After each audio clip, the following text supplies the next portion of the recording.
વડોદરા શહેરના માંજલપુર વિસ્તારમાં આવેલ વ્રજધામ આધ્યાત્મિક સંકુલ ખાતેથી વિશેષ દિવ્ય અખંડ જ્યોત નગર યાત્રાનું આયોજન કરવામાં આવ્યું. છેલ્લા 8 વર્ષથી વ્રજધામ આધ્યાત્મિક સંકુલ ખાતે આ દિવ્ય જ્યોત અખંડ દિવ્ય જ્યોત પ્રગટી રહી છે, જેની નગર યાત્રાનું આયોજન કરવામાં આવ્યું હતું. વૈષ્ણવાચાર્ય પરમ પૂજ્ય ગોસ્વામી 108 શ્રી વ્રજરાજ કુમાર મહોદય શ્રીના આશીર્વાદથી, તેમની પ્રેરણાથી આ વિશેષ ગ્લોબલ હિન્દુ વૈષ્ણવ પ્રેરણા મહોત્સવના ઉપલક્ષમાં અખંડ દિવ્ય જ્યોત નગર યાત્રાનું આયોજન કરવામાં આવ્યું હતું. આ દિવ્ય અખંડ જ્યોત નગર યાત્રાની શરૂઆત કરવામાં આવી છે, જે શહેરના વિવિધ વિસ્તારોમાં દર્શન માટે ફરશે. આ યાત્રા પ્રકાશ, શ્રદ્ધા અને એકતાનો સંદેશ લઈને પ્રત્યેક ઘરે પહોંચશે. વૈષ્ણવ અને હિન્દુ લોકો આ દિવ્ય અખંડ જ્યોતના દર્શનનો લાભ લેશે. જે યાત્રામાં તમામ લોકોને ઉપસ્થિત થવા માટે ખાસ આમંત્રણ પાઠવવામાં આવ્યું છે, જેમાં ખાસ કરીને વાત કરીએ તો વડોદરા શહેર ભારતીય જનતા પાર્ટીના અધ્યક્ષ ડૉક્ટર જયપ્રકાશ સોની, ધારાસભ્ય શ્રી, નગરસેવકો વિશેષ ઉપસ્થિત રહ્યા હતા. આ વિશે વધુ માહિતી આપી રહ્યા છે વૈષ્ણવાચાર્ય પરમ પૂજ્ય ગોસ્વામી 108 શ્રી વ્રજરાજ કુમાર મહોદય શ્રી. વડોદરાના અંદર વ્રજધામ આધ્યાત્મિક સંકુલમાં છેલ્લા 8 વર્ષથી અખંડ જ્યોત બિરાજમાન છે. 8 વર્ષ પહેલાં વ્રજભૂમિમાં શ્રી ગિરિરાજ પ્રભુના સાનિધ્યમાં ખૂબ મોટા પાયે દિવ્ય યજ્ઞ કરવામાં આવ્યો હતો. એ યજ્ઞના પૂર્ણાહુતિમાંથી જ્યોત લઈને અખંડ જ્યોતના સ્વરૂપે સ્થાપિત કરવામાં આવી હતી. વ્રજમાંથી 2 અખંડ જ્યોત એ વડોદરા શહેરમાં વાગતે ગાતે વાહન રેલીના સ્વરૂપે વ્રજધામ સંકુલના અંદર પધરાવવામાં આવી હતી.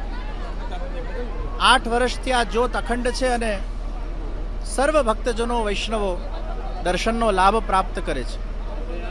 આજે વડોદરા શહેરના અંદર શહેરની નગર યાત્રામાં 2 જ્યોતમાંથી 1 જ્યોત એ આ બસના માધ્યમથી લગભગ 8 દિવસ સુધી વડોદરા શહેરના રાજમાર્ગ પર પધારશે.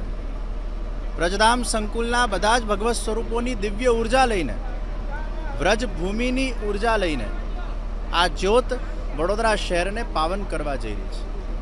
8 દિવસ દરમિયાન જુદા જુદા ભગવદીઓના ઘરે આ જ્યોતનો મુકામ પણ થશે અને ત્યાં પણ લોકોને દર્શનનો લાભ પ્રાપ્ત થશે. આપ સૌ શહેરવાસીઓને હું ખાસ આહ્વાન કરું છું કે 8 વર્ષ પછી સર્વપ્રથમવાર આ અખંડ જ્યોત વડોદરાના રાજમાર્ગ પર જ્યારે પધારે, આપ સૌ એમના દર્શનનો લાભ પ્રાપ્ત કરજો, દિવ્ય ઉર્જા પ્રાપ્ત કરજો. પ્રભુ આપના સંકલ્પોને બળ આપે, પ્રભુ આપને દિવ્ય ઉર્જા આપે અને આપના સર્વ મનોરથો ભગવાન પરિપૂર્ણ કરે. બસ એ જ પ્રભુચરણોના અંદર અભ્યર્થના સાથે હિન્દુ વૈષ્ણવ પ્રેરણા મહોત્સવ, જે આજે વૈશ્વિક મહોત્સવ વડોદરા શહેરના અંદર એક ઇતિહાસ સર્જવા જઈ રહ્યો હોય, ત્યારે વૈષ્ણવ સંપ્રદાયના અંદર હિન્દુ વૈષ્ણવો બધા જ 25 દેશોથી જ્યારે ભેગા થતા હોય, 21 ડિસેમ્બરથી 29 ડિસેમ્બર આ મહોત્સવનું જ્યારે ભવ્ય આયોજન થયું છે, તો આ યાત્રાના માધ્યમથી આ મહોત્સવની જાગૃતિ, મહોત્સવનો પ્રચાર પ્રસાર પણ કરવામાં આવશે. વિવાહોના બધા જ કાર્યકર્તાઓ, વ્રજધામના બધા જ કાર્યકર્તાઓ અથાગ પુરુષાર્થ અને મહેનત કરીને આ સુંદર આયોજન અને મહોત્સવના અંદર પોતાની સેવાઓ આપી રહ્યા છે, જહેમત ઉઠાવી રહ્યા છે. આપ સૌને ફરી એકવાર અખંડ જ્યોતના દર્શન માટે ખૂબ ખૂબ મારું ભાવભીનું આમંત્રણ છે. શ્રી વલ્લભકુળના વ્રજધામ મંદિર ખાતેથી આજે અખંડ જ્યોતની યાત્રાનો પ્રારંભ થયો છે. 21 થી 29 ડિસેમ્બરના રોજ નવલખી મેદાન ખાતે વિશાળ કાર્યક્રમનું આયોજન થયું છે અને એ આયોજનના ભાગરૂપે આજે અખંડ જ્યોતની નગરચર્યા દિનાંક 7 થી 14 ડિસેમ્બર દરમિયાન થવાની છે. સૌ નગરજનોને અપીલ કરું છું કે જ્યારે અખંડ જ્યોત આપણા વિસ્તારમાં આવે, આપણે ભવ્યાથી ભવ્ય સ્વાગત કરીએ, દર્શન કરીએ અને આધ્યાત્મિકતાનો આનંદ આપણે લઈએ.